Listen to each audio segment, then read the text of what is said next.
Several years ago, I wrote over 1,000 explanations for the logical reasoning questions in LSAT prep tests 46 to 65. At first, I went in assuming that the hardest questions would be a mess of logic. I imagined them like unpredictable beasts, each one a new flavor of difficulty, an unfamiliar trap that would send test takers spiraling. But as I dissected them, question after question, week after week, I discovered something that genuinely shocked me. The hardest questions were not random at all. Instead, they followed strict patterns, consistent blueprints that repeated test to test.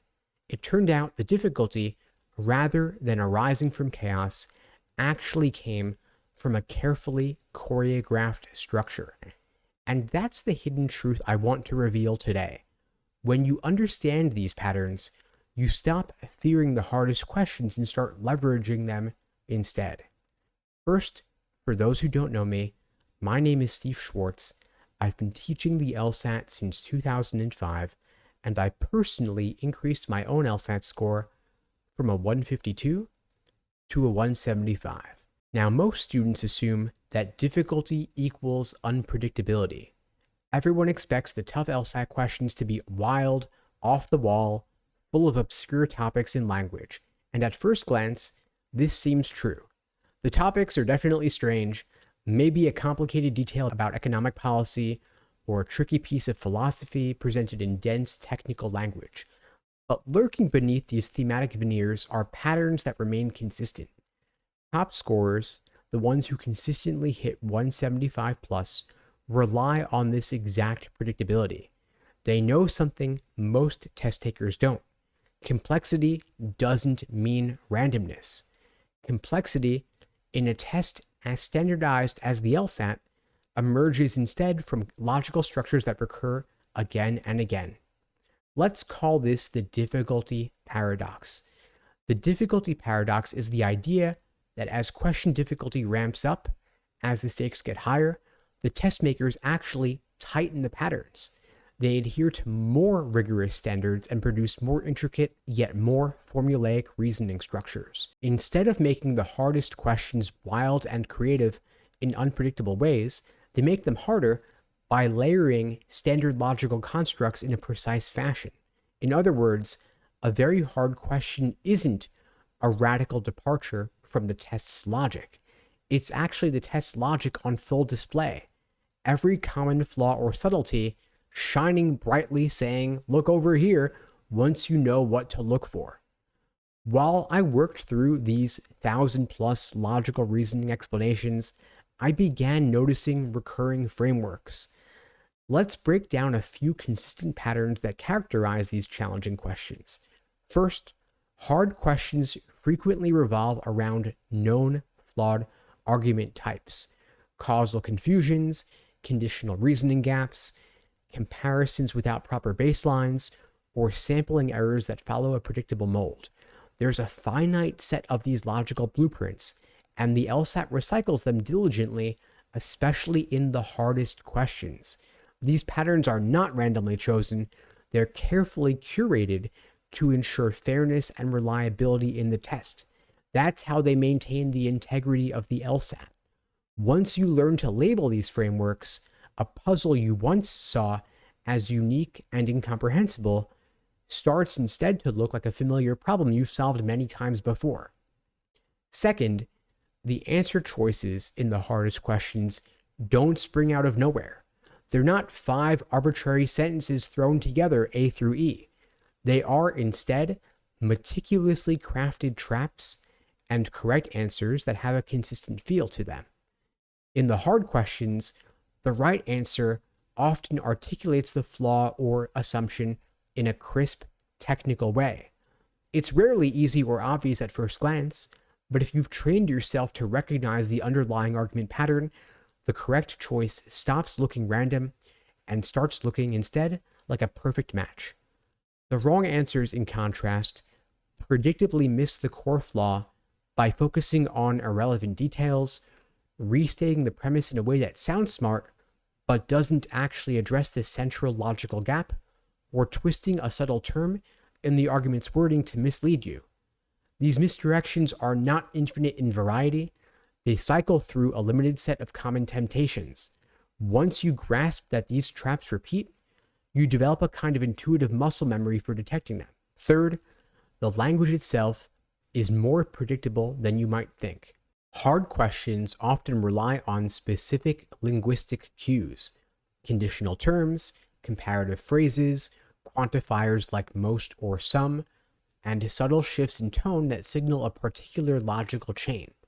For instance, again and again, you'll see that when a question tries to trick you with a correlation-causation flaw, it slips in certain telltale wording, hints of a temporal sequence, or a shift from associated with to causes. After writing over 1,000 explanations, it becomes undeniable. These linguistic choices are not random. They are consistent markers of the reasoning pattern beneath the surface.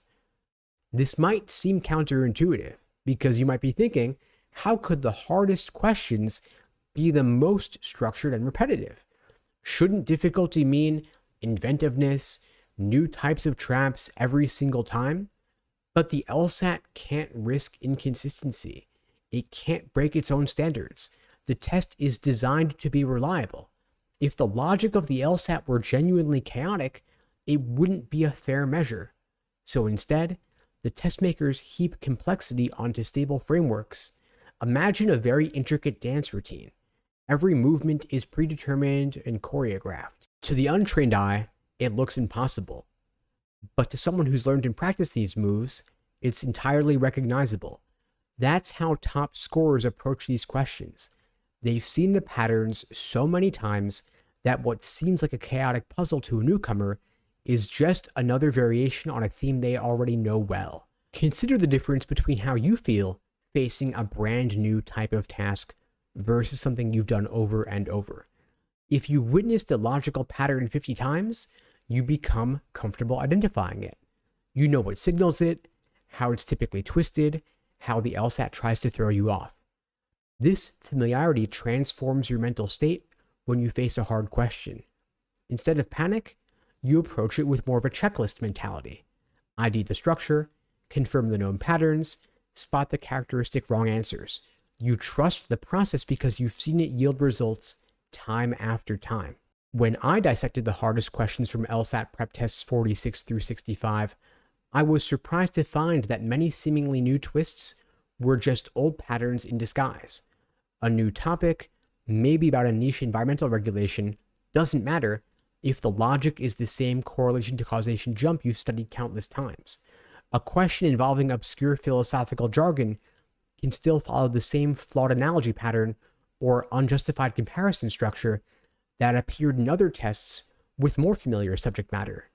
Over time, the content's superficial strangeness fades, and you start to see the skeleton of the question's logic. And once you see the skeleton, it's almost impossible to unsee it. This shift in perspective changes how you study and prepare for the LSAT. Instead of treating each hard question as a completely separate beast, you begin grouping them by their underlying patterns. You train to spot common flawed reasoning structures, to recognize linguistic cues that signal each pattern's presence, and to ID the standard misdirection strategies and answer choices. By doing so, you are effectively internalizing the logic of the test. The payoff here is enormous, because when you go into the actual LSAT, you don't flinch at a so-called hard question. Instead, you think to yourself, I know this pattern, I've dealt with it before. You become more efficient and more accurate at the same time. And this is what happens with our students at LSAT Unplugged. We show you the patterns through our live online classes via Zoom, our on-demand video courses, our small group coaching, and our one-on-one coaching. We put you on a personalized day-by-day study plan to build your foundation and walk you through whichever questions that seem hard for you so that you get them wrong now, you learn the patterns now, so you don't get them wrong on test day because you'll have seen it all before. If you'd like my help adopting this process, mastering the patterns of the test, you could check out the links below this video to find out more and to book a call with me and my team. We'd be glad to help you out. Now, the hardest questions only feel difficult to you right now, not because they're unrecognizable, but because they're denser and more carefully assembled. You haven't been through the process of breaking them down yet. The test makers know that to challenge top scorers, they have to rely on subtlety. But subtlety is not achieved by chaos. They only seem chaotic because you haven't learned the structure of the question yet. You can break down the patterns of the test and see the subtlety by refining and perfecting your understanding of the structure to the point that your eye is trained to spot what is going on. Once you've trained yourself, you'll have that eye. You'll know what a correct answer to a classic causation flaw looks like, and you'll know what a tempting wrong answer that tries to lure you off track typically says. And you know how the question stem's wording is leading you toward the pattern you've already ID'd dozens of times. That's what we do with the Socratic review method in our classes, in our on-demand video course, and in our one-on-one coaching programs. The true insight here is that understanding the test's construction changes your emotional response. That's critical because anxiety and confusion slow you down. When you know you can rely on recurring patterns, you feel a sense of control. The hardest questions no longer appear as obstacles you must blindly charge at. They become predictable puzzles you know how to solve. Think of it like learning a language. At the start, every new sentence is baffling, but after enough practice, you start to recognize grammatical patterns, common idioms, and sentence structures that come up repeatedly. Eventually, you can anticipate what's coming next just from a few initial clues. The LSAT's hardest questions are like sentences in that advanced language. At first, they seem impossible, but with enough exposure and analysis, they become just another dialect you're fluent in. All of this means that if you're currently intimidated by the toughest logical reasoning questions, you might be focusing on the wrong aspect. Don't be alarmed by the complexity of the subject matter or by the length of the question. Instead, train yourself to see the underlying skeleton of logic. Devote time to understanding and internalizing the common flawed reasoning templates. Examine real sets of prep test questions and map out how the test consistently returns to the same well of logical structures.